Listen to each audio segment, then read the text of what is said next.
Hello students, आज हम सब अ लेटर टू गॉड का जो शेष बचा हुआ भाग है उस भाग को हम पढ़ने वाले हैं। तो दिया है कि अ plague of locust would have left more than this. Lencho अपने पुत्रों से कह रहा है कि अ प्लेग ऑफ लोकस्ट यानी टिड्डों के दल के हमले वुड हैव लेफ्ट छोड़ दिए होते मोर देन दिस, इससे अधिक, क्योंकि जो ओलावृष्टि हुई थी, ओलावृष्टि के बाद ज़्यादा कुछ बचा नहीं था। तो खेत के बीच में वह खड़ा होकर के अपने पुत्रों से कह रहा है कि अगर टिड्डों के दल ने अगर हमला किया होता हमारे इन फसलों पर तो शायद इसे कहीं अत्यधिक छोड़ करके चले गए होते, लेकिन the hell has left nothing, कि इस ओलावृष्टि ने कुछ भी छोड़ा ही नहीं है। दिस ईयर, और इस वर्ष, we will have no corn, यानी हमारे पास बिल्कुल ही अनाज नहीं रहेगा, यानी हमको अनाज मिलेगा ही नहीं। देयर है that night was a sorrowful one, कह रहा है कि वह रात बहुत ही दुखद थी सबके लिए, यानी उसके परिवार वालों के लिए वह रात बहुत ही दुखद थी। All our work for nothing, कह रहा है हमारे परिश्रम का कोई भी फायदा नहीं हुआ, लाभ नहीं हुआ, हमारा जो कार्य है वह शून्य के बराबर हो गया। हम लोग कार्य तो किए लेकिन जो उसका परिणाम मिलना चाहिए वह कुछ मिला ही नहीं, नथिंग हो गया। There's no one who can help us, यानी there is no one who can help us, कह रहा है कि ऐसा कोई भी नहीं है जो हमारी मदद कर सके, यानी हमारी मदद करने वाला ऐसा कोई भी नहीं है। We'll all go hungry this year, और इस साल हम सभी भूखों रहेंगे, या हम सभी को इस साल भूखों रहना पड़ेगा। आगे दे रहा है but in the hearts of all who lived in the solitary house in the middle of the valley there was a single hope, help from God. But in the hearts of all, लेकिन उन सभी लोगों के हृदय में, who lived जो रहते थे, इन दैट सॉलिटरी उस एकांत, हाउस घर, यानी जो उस पहाड़ी पर एकल घर था, उस घर में रहने वाले जितने भी लोग थे उनके हृदय में, solitary in the middle of the valley, करा उनके हृदय में there was a single hope, एक आशा बंधी हुई थी, और वह एकल आशा थी हेल्प फ्रॉम गॉड, ईश्वर से मदद, कि ईश्वर उनकी मदद करेगा। फिर आगे दे रहा है don't be upset even though this seems like a total loss. Don't be upset, परेशान मत हो, बेचैन मत हो। इवन दो, कह रहा है भले ही, दिस सीम्स ऐसा प्रतीत होता है, लाइक अ टोटल लॉस, कि सब कुछ नष्ट हो गया है, यानी भले ही पूरा का पूरा नष्ट हो गया है। रिमेंबर, लेकिन यह बात याद रखो, no one dies of hunger, कोई भूखों मरता नहीं है। फिर क्या कर रहे हैं सब, दैट्स व्हाट दे से, कहते तो ऐसे ही हैं, no one dies of hunger, कि भूख से कोई नहीं मरता है। All through the night Lencho thought only of his one hope, कह रहा है पूरी रात लेंचो सोचा only of his one hope, उसकी जो केवल एक ही आशा बंधी हुई थी, यानी ईश्वर से सहायता की, उस ईश्वर से सहायता के बारे में ही वह पूरी रात सोचता रहा। तो वही एकल अपने आशा के ही बारे में सोचा, द हेल्प ऑफ गॉड, वह ईश्वर की मदद के बारे में, कि ईश्वर की मदद किस प्रकार से ली जाए, कैसे ईश्वर मदद करेंगे, उसी के बारे में वह सोचता रहा। हुज आइज, जिनकी आँखें, यानी ईश्वर की आँखें, एज, जैसा कि ही हैड बीन इंस्ट्रक्टेड, उसको यह बताया गया था, यानी किसी व्यक्ति के द्वारा चाहे समाज के द्वारा यह बताया गया था कि ईश्वर की जो आँखें हैं, सी एवरीथिंग, सब कुछ देखती हैं। Even what is deep in one's conscience, कि भले ही वह किसी भी व्यक्ति के अंतरात्मा में छुपी हुई बात क्यों न हो, लेकिन उस बात को भी ईश्वर आसानी से देख लेते हैं और जान लेते हैं। अब यह Lencho was in ox of a man, यानी लेंचो मनुष्यों में एक बैल था या बैल की तरह था। Working like an animal, working like कार्य करता था, लाइक एन एनिमल किसी भी जानवर, यानी एक जानवर की तरह वह कार्य करता था। इन हिज फील्ड अपने खेत में, यानी लेंचो मनुष्यों में बैल की तरह था और वह अपने खेतों में पशुओं की तरह कार्य करता था। बट स्टिल करा, लेकिन फिर भी ही न्यू हाउ टू राइट, उसे लिखना आता था। द फॉलोइंग संडे, यानी आगामी रविवार को, एट डे ब्रेक, सुबह के समय, he began to write a letter, वह एक पत्र लिखना प्रारंभ किया। विच, जिसे ही हिमसेल्फ वुड कैरी, जिसको वह खुद ले जाएगा, टू टाउन, यानी उस कस्बे में, शहर में, and place in the mail, और खुद ही ले जा कर के उसको डाक में डालेगा, देगा। It was nothing less than a letter to God, तो जो पत्र वह लिखने लगा, चाहे लिखने वाला था, वह पत्र ईश्वर के पत्र के अतिरिक्त कुछ भी नहीं था। वह केवल ईश्वर को पत्र लिख रहा था। और पत्र में क्या था? गॉड ही रोट, उसने लिखा, हे ईश्वर, if you don't help me, यदि आप मेरी मदद नहीं करेंगे, my family and I will go hungry this year, मेरा परिवार और मैं इस वर्ष भूखों रहेंगे। आई नीड 100 पीसोज, यानी मुझे 100 पीसोज की आवश्यकता है, इन ऑर्डर, ताकि to sow my field again, ताकि मैं अपने खेत को पुनः बो सकूं, and to live until the crop comes, और जब तक फसल पक करके घर आ नहीं जाते हैं, चाहे पक नहीं जाते हैं, आ नहीं जाते हैं, तब तक जीविकोपार्जन के लिए। बिकॉज, क्योंकि द हेल स्टार्म, क्योंकि ओलावृष्टि ने डाट डाट डाट, मतलब उसने बीती हुई अपनी कहानी के बारे में उनको बताया। अब दिया है, he wrote to God on the envelope, put the letter inside and still troubled went to town।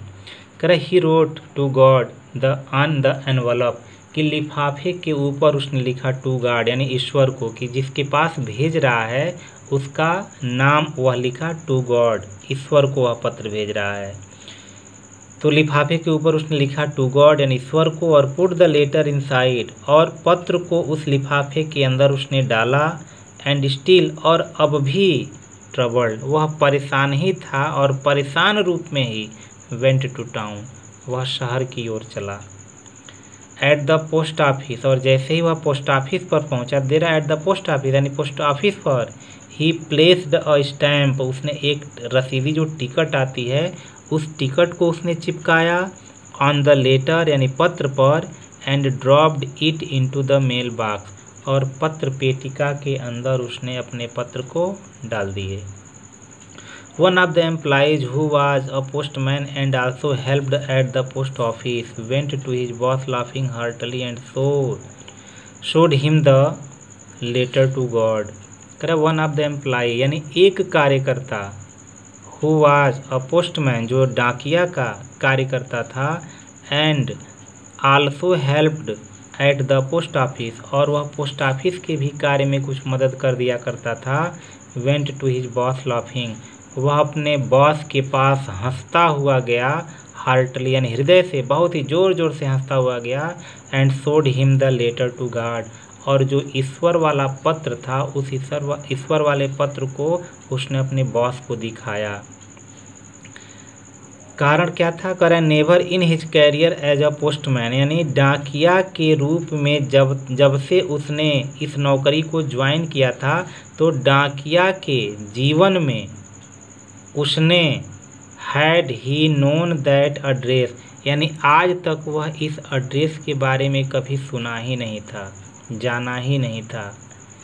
The post master, तो वह अपने पास यानी पोस्ट मास्टर के पास ले गया था। तो अब दे रहा है कि द पोस्ट मास्टर यानी जो डाकपाल होते हैं, डाक घर के जो सबसे बड़े अधिकारी डाकपाल होते हैं, उस डाकपाल के पास ये थे। डाकपाल जो थे, अफैट बहुत ही मोटे तगड़े, एमिएबल फेलो और मैत्रीपूर्ण व्यक्ति थे, यानी सबसे मिल करके रहने वाले व्यक्ति थे। आल्सो ब्रोक आउट लाफिंग, वह भी ज़ोर ज़ोर से हंसना शुरू कर दिए। But almost immediately he turned serious, लेकिन एकाएक वह फिर बिल्कुल गंभीर हो गए। And tapping the later on his desk, और उस पत्र को अपने डेस्क पे ऐसे खट खट खट पटकते हुए कमेंटेड, उन्होंने टिप्पणी करते हुए कहा। तो उन्होंने कहा व्हाट फेथ, कितना विश्वास है या कितना अटूट विश्वास है। आई विश, काश, आई हैड द फेथ, मेरे अंदर भी उसी प्रकार का विश्वास होता। Of the man who wrote this letter, जिस व्यक्ति ने इस पत्र को लिखा है, काश मेरे पास भी उस व्यक्ति की तरह विश्वास होता। Starting up a correspondence with God, जो ईश्वर के साथ पत्र व्यवहार करना शुरू कर दिया है, काश मेरे अंदर भी उस प्रकार का अटूट विश्वास होता। इस प्रकार की विचारधारा वो डाकपाल सोच रहे हैं। मेरा so in order to shake the writer's faith in God, कि लेखक का ईश्वर में विश्वास बनाए रखने के लिए the post master came up with an idea, उस डाकपाल को एक विचार आया। और वह विचार क्या था? तो so in order to shake the writer's faith in God, यानी इसलिए उस लेखक का ईश्वर में विश्वास बनाए रखने के लिए the post master came up with an idea, post master को एक विचार आया। आंसर द लेटर, और वह विचार क्या था कि उसके द्वारा भेजे गए पत्र का जवाब दिया जाए। But when he opened it, यानी अभी वह पत्र खोल करके अंदर नहीं पढ़ा था, ऊपर से ही पढ़ा था, लेकिन कह रहा जैसे ही उसने उस पत्र को खोला, it was evident that to answer it he needed something more than goodwill, ink and paper. तो अब दे रहा है कि but when he opened it, लेकिन जैसे ही उसने उस पत्र को खोला, इट वाज एविडेंट, यह तो स्पष्ट हो गया, दैट टू आंसर इट, कि उस पत्र का जवाब देने के साथ साथ ही needed something more than goodwill, कि उसे सद्भावना, इंक स्याही एंड पेपर, और उस कागज के अतिरिक्त किसी और भी चीज़ की आवश्यकता है। केवल पत्र का जवाब देने से उस व्यक्ति का विश्वास ईश्वर में नहीं बन पाएगा, इसलिए केवल कागज खर्च करना या वो स्याही खर्च करना, केवल इतने की ही आवश्यकता नहीं थी, और भी किसी चीज़ की आवश्यकता थी, यानी पैसे की आवश्यकता थी। लेकिन करा कि but he stuck of his resolution, लेकिन वह तो अपना आप दृढ़ संकल्प कर चुका था, यानी पोस्ट मास्टर पत्र का जवाब देने का निश्चय कर चुका था। He asked for money, he asked for मैंने मांगा मनी फ्रॉम हिज एम्प्लॉयज़, कि वह अपने जितने भी डाकघर में कार्य करने वाले कार्यकर्ता थे, नौकरी करने वाले लोग थे, उनसे उन्होंने कुछ पैसे मांगे। He himself gave part of his salary, और उन्होंने अपने तनख्वाह का कुछ थोड़ा सा अंश दे दिया। And several friends of his, और अपने मित्रों को भी वर ओब्लाइज्ड, उन्होंने मजबूर किया to give something for an act of charity, कि इस दान वाले कार्य में हिस्सा लेने के लिए उन्होंने अपने मित्रों को भी मजबूर किया।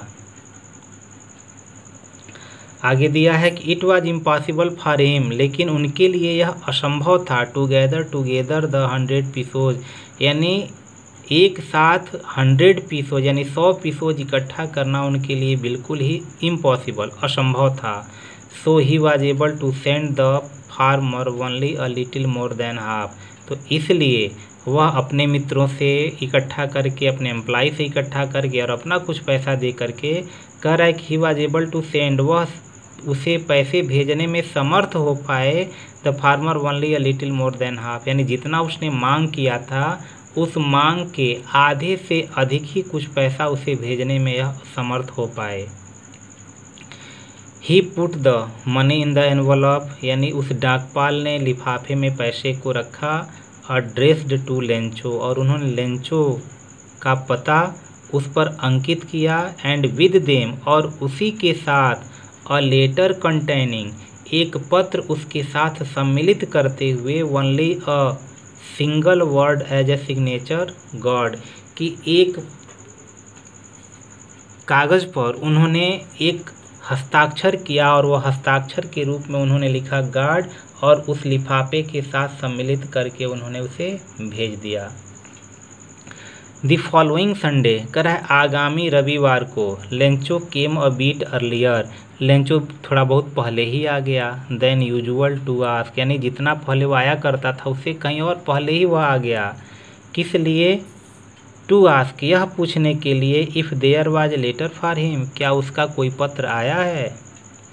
इट वाज द पोस्टमैन, कह रहा है यह वही डाकिया था, himself, who handed the letter to him while the postmaster experiencing the contentment of a man who has performed a good deed, looked on from the doorway of his office.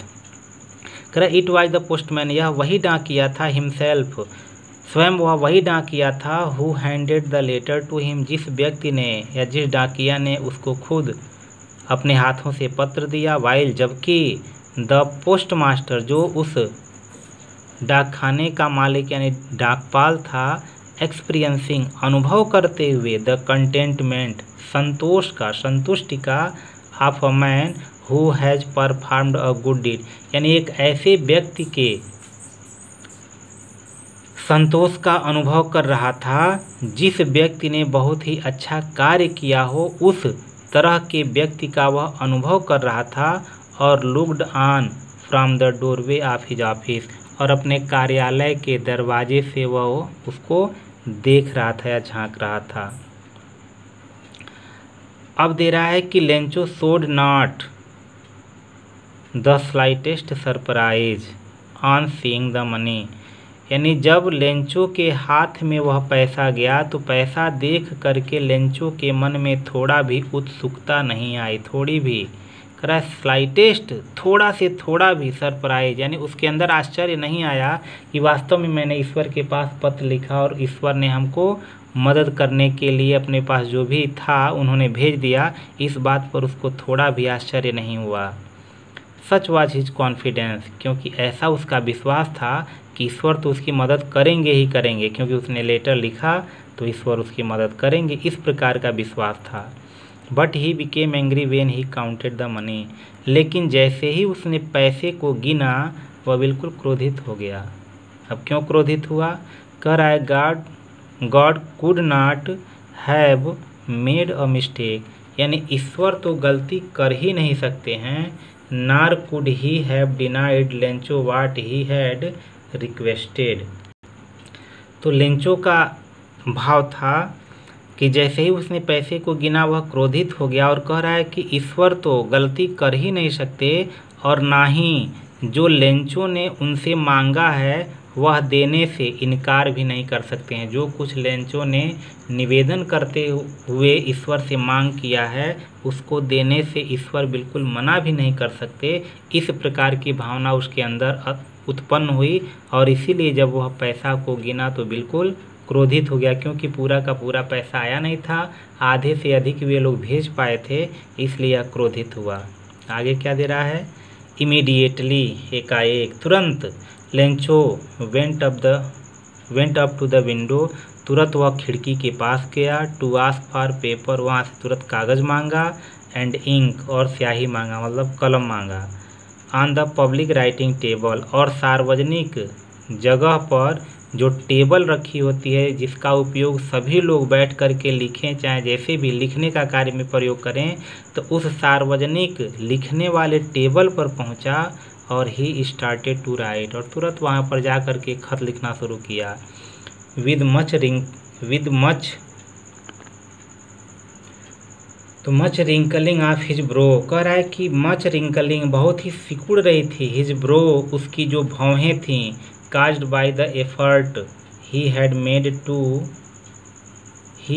to make to express his idea, यानी जिन विचारों को वह अब उस पत्र में लिखने का या बताने का प्रयास कर रहा था उसके कारण उसकी भौहें सिकुड़ रही थीं। व्हेन ही फिनिश्ड, जैसे ही उसका पेपर उस खत को लिखने का काम समाप्त हुआ, he went to the window, तुरंत वह खिड़की पर गया, टू बाई ए स्टैम्प, वहीं पर से एक उसने स्टैम्प खरीदा यानी वो टिकट खरीदा, विच ही लिक्ड, उस टिकट को उसने जीभ से लिक्ड मन होता है चाटना, उसने चाटा, एंड देन अफिक्स्ड, अफिक्स मन चिपका दिया, to the envelope with the blow of his fist, यानी उस टिकट को वह लिफाफे के ऊपर रखा और ब्लो ऑफ हिज फिस्ट, एक मुट्ठी प्रहार किया और उसके प्रहार से वह टिकट उस लिफाफे पर चिपक गया। द मोमेंट, करा उसी क्षण, that the letter fell into the mail box, जैसे ही वह लेटर उस पत्र पेटिका में पड़ा, the post master went to open it, तुरंत पोस्ट मास्टर गए, न कि पोस्टमैन गया, पोस्ट मास्टर खुद उठ करके उस लेटर बॉक्स को उन्होंने खोला और इट सैड, यानी उस पत्र में लिखा हुआ था। अब क्या लिखा हुआ था इसको पढ़िए।